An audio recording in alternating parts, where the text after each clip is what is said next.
it has been revealed that the screening of BBC African documentary Blood Parliament by Kenya's TV and radio stations has been cancelled due to pressure from authorities. The documentary, which was released yesterday, has drawn a lot of discussions on the various online platforms.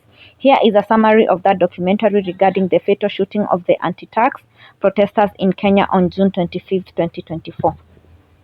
The BBC documentary delves into the tragic and violent events that unfolded on June 25, 2024, when anti-tax protesters gathered outside Kenya's parliament to demand the scrapping of the controversial Finance Bill 2024.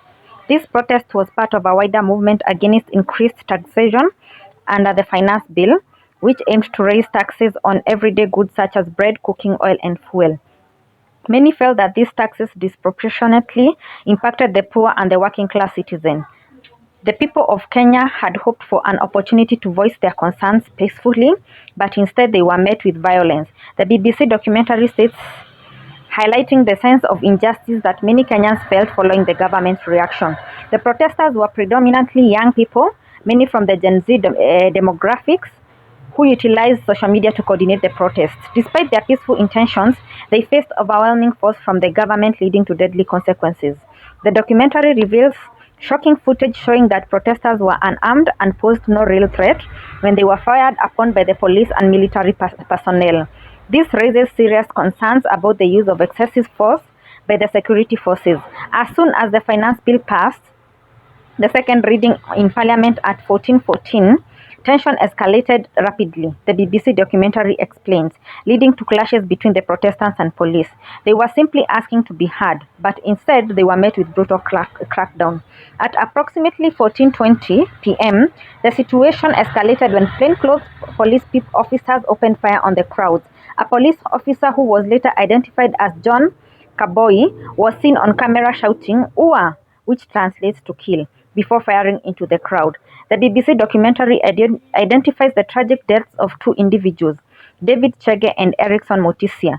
In addition to the fatalities, 5 others were injured, one of whom suffered life-changing injuries, becoming paralyzed from the waist downwards. Despite the violence against the protestants, the Kenyan government and security agencies have failed to hold any officer accountable for the deaths. IPOA, which is tasked with investigating police misconduct, has not made any meaningful progress in the investigations, based on the BBC. Following the violence, protests intensified. By the end of the day, 39 people had died and hundreds were injured. Despite this, President William Ruto thanked security forces for defending the country against what he called organized criminals. The aftermath of the shooting was immediate and devastating.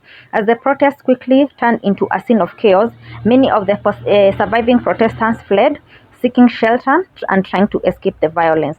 Hospitals in Nairobi were overwhelmed with the injured. The gravity of the situation began to unfold. The BBC investigation sheds light on the challenges faced by the protesters, including the lack of media coverage and the failure of the government to address the core issues. Even as people were dying, the world seemed to look away, says one of the protesters interviewed for the documentary.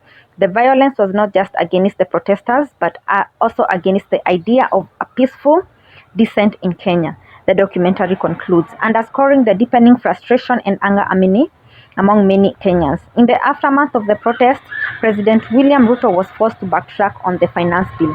After nearly 2 weeks of unrest and public outcry, the government agreed to withdraw the bill and acknowledged that the protesters had legitimate cause. But the question remains, will there ever be justice for those who lost their lives on that day? The documentary asks, as the government has not yet held anyone accountable for the violence.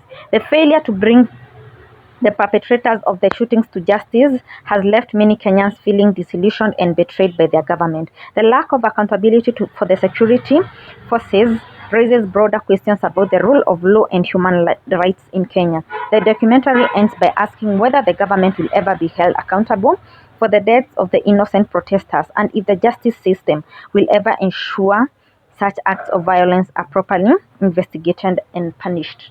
Thank you for listening to us. Until next time, have a good day.